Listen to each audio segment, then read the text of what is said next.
अध्याय 1 का नाम अर्जुन विषाद योग। इस अध्याय को अर्जुन विषाद योग कहा जाता है, जिसका अर्थ है अर्जुन का विषाद, मनोव्यथा या मानसिक द्वंद्व। यह अध्याय श्रीमद् भगवद गीता का भूमिका रूप है, जिसमें महाभारत के युद्ध क्षेत्र कुरुक्षेत्र में पांडवों और कौरवों की सेनाएं आमने सामने खड़ी हैं। यह अध्याय कुल 47 श्लोकों का है और इसमें मुख्यतः अर्जुन की मानसिक स्थिति, उसका मोह, भ्रम और युद्ध न करने की दुविधा का चित्रण किया गया है। 1. युद्ध की भूमिका। धृतराष्ट्र, जो अंधे हैं, संजय से पूछते हैं कि कुरुक्षेत्र में एकत्र हुए उनके पुत्रों और पांडवों ने क्या किया। धृतराष्ट्र उवाच, धर्म क्षेत्रे कुरुक्षेत्रे समवेता युयुत्सवः मामकाः पांडवाश्चैव किम कुर्वत संजय। अर्थ, धृतराष्ट्र पूछते हैं, हे संजय, धर्म भूमि कुरुक्षेत्र में युद्ध की इच्छा से एकत्र हुए मेरे पुत्र और पांडु पुत्रों ने क्या किया। यह श्लोक यह दर्शाता है कि युद्ध केवल बाह्य संघर्ष नहीं, बल्कि एक धार्मिक, नैतिक और आत्मिक युद्ध भी है। इसके बाद संजय युद्ध भूमि का वर्णन करते हैं, जिसमें भीष्म, द्रोण, अर्जुन, भीम आदि महान योद्धाओं की सेनाएं LTH होती हैं। 2. सेना का वर्णन। संजय सेनाओं के गठन और महान योद्धाओं की उपस्थिति का विस्तृत वर्णन करते हैं। 3. अर्जुन की मानसिक दशा। जब अर्जुन अपने रथ को सेनाओं के मध्य ले जाने के लिए कहता है और सामने अपने ही संबंधियों द्रोणाचार्य, भीष्म पितामह, भाई, चाचा, पुत्र आदि को देखता है, तब वह मानसिक रूप से विचलित हो जाता है। अर्जुन उवाच, दृष्ट्वेमं स्वजनम कृष्ण युयुत्सुम समुपस्थितम सीदन्ति मम गात्राणि मुखम च परिशुष्यति वे पथुश्च शरीरे में रोमहर्षश्च जायते। अर्थ, अर्जुन कहता है, हे कृष्ण, अपने स्वजनों को युद्ध के लिए तत्पर देखकर मेरे शरीर के अंग शिथिल हो गए हैं, मुख सूख गया है, शरीर कांप रहा है और रोमांच हो रहा है। यहां अर्जुन के भीतर का संवेदनशील मनुष्य सामने आता है, जो हिंसा, रक्तपात और अपने प्रियजनों की मृत्यु की कल्पना मात्र से हिल जाता है। 4. अर्जुन का आत्मसंघर्ष और युद्ध से पलायन की भावना। अर्जुन धर्म और अधर्म के प्रश्नों में उलझ जाता है। वह सोचता है कि यदि उसने अपने स्वजनों को मार दिया तो न तो यह विजय सुखद होगी और न ही इससे कोई कल्याण होगा। कुलक्षये प्रणश्यन्ति कुल धर्माः सनातनः धर्मे नष्टे कुलम कृत्स्नम धर्मो विभवत्युत अधर्माभिभवात् कृष्ण प्रदुष्यन्ति कुलस्त्रियः स्त्रीषु दुष्टासु वार्ष्णेय जायते वर्ण संकरः।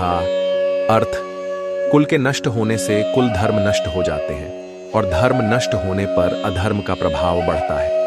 अधर्म बढ़ने से स्त्रियां दूषित हो जाती हैं और इससे वर्ण संकर, वर्ण व्यवस्था का उल्लंघन उत्पन्न होता है। अर्जुन का तर्क यह है कि युद्ध सामाजिक और नैतिक विनाश का कारण बनेगा। उसके ये विचार तत्कालीन सामाजिक व्यवस्था और धर्म के प्रति उसकी चिंता को दर्शाते हैं। एव मुक्तवार्जुनः संख्ये रथोपस्थ उपाविशत विसृज्य सशरम चापम शोक संविघ्न मानसः। अर्थ, ऐसे कहकर अर्जुन रणभूमि में रथ के भीतर बैठ गया। उसने धनुष बाण छोड़ दिए और शोक से पीड़ित हो गया। यह श्लोक अध्याय का चरम बिंदु है। एक महान योद्धा युद्ध से पीछे हट रहा है क्योंकि उसका अंतर्मन अशांत और भ्रमित है। इस अध्याय का निष्कर्ष, कंक्लूजन। 1. मानव मन का यथार्थ चित्रण। यह अध्याय एक सामान्य मनुष्य की मानसिक और भावनात्मक स्थिति का जीवंत चित्रण है। जब जीवन किसी कठिन निर्णय के मोड़ पर खड़ा होता है, तब मनुष्य भीतर से टूटता है। 2. मोह और ममता का प्रभाव। अर्जुन जैसे महान योद्धा भी अपने रिश्तों, भावनाओं और सामाजिक कर्तव्यों के कारण भ्रमित हो जाते हैं। यह दिखाता है कि अज्ञानता या मोह किसी को भी प्रभावित कर सकती है। 3. ज्ञान की आवश्यकता। अर्जुन का यह विषाद ही गीता के उपदेश का आधार बनता है। यह अध्याय एक प्रकार से कृष्ण उपदेश की भूमिका है, जहां से ज्ञान का दीप जलता है। इस अध्याय का महत्व यह अध्याय दर्शाता है कि आध्यात्मिक ज्ञान की शुरुआत हमेशा विषाद या दुविधा से होती है। जीवन में जब हम अपने कर्तव्यों, संबंधों, भावनाओं और नैतिकता के बीच उलझ जाते हैं, तब हमें दिव्य मार्गदर्शन की आवश्यकता होती है। अर्जुन का शोक केवल उसका व्यक्तिगत संकट नहीं, बल्कि मानवता का प्रतीक है, जो हमें बताता है कि जीवन में हर संघर्ष केवल बाहरी नहीं बल्कि आंतरिक युद्ध भी होता है। यह अध्याय बताता है कि बिना आत्मज्ञान के कर्म करना केवल अशांति को जन्म देता है। शिक्षाएं 1। महान से महान व्यक्ति भी भ्रमित हो सकता है, लेकिन उसका समाधान आत्मज्ञान में ही है। 2। कर्तव्य और भावना के बीच संघर्ष को संतुलित करना ही अध्यात्म है। 3। धर्म का अर्थ केवल युद्ध या हिंसा नहीं बल्कि कर्तव्य की समझ है। 4। प्रश्न उठाना, दुविधा होना गलत नहीं, लेकिन उसका समाधान खोजना आवश्यक है। जय श्री कृष्ण। तो प्रिय दर्शकों, आज के वीडियो में हमने श्रीमद् भगवद गीता के पहले अध्याय अर्जुन विषाद योग पर गहन विचार किया। इस अध्याय में अर्जुन के भीतर उठते मानसिक द्वंद्व और श्री कृष्ण द्वारा दिए गए मौन मार्गदर्शन को हमने समझने की कोशिश की। यह अध्याय हमें यह सिखाता है कि जीवन में जब परिस्थितियां कठिन हो जाएं, तब भी हमें अपने कर्तव्यों से विमुख नहीं होना चाहिए। जब मन विचलित हो, तब आत्मा की आवाज सुनना और धर्म के मार्ग पर अडिग रहना ही सच्चा साहस है। अर्जुन की स्थिति कहीं न कहीं हम सभी के जीवन से जुड़ी हुई है। जब निर्णय कठिन हो और मन भ्रमित हो जाए, तब गीता का ज्ञान दीपक बनकर मार्ग दिखाता है। अगर आपको यह वीडियो पसंद आया हो तो कृपया इसे लाइक करें, चैनल को सब्सक्राइब करें और अपने मित्रों व परिवार के साथ जरूर साझा करें। आपके समर्थन से ही यह आध्यात्मिक यात्रा आगे बढ़ पाएगी।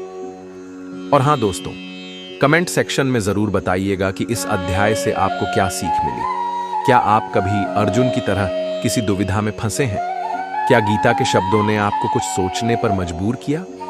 आपके विचार हमारे लिए बहुत मूल्यवान हैं। हम हर कमेंट पढ़ते हैं और आपका अनुभव जानना हमारे लिए सौभाग्य की बात होगी। तो दोस्तों, मिलते हैं अगले वीडियो में गीता के दूसरे अध्याय सांख्य योग के साथ।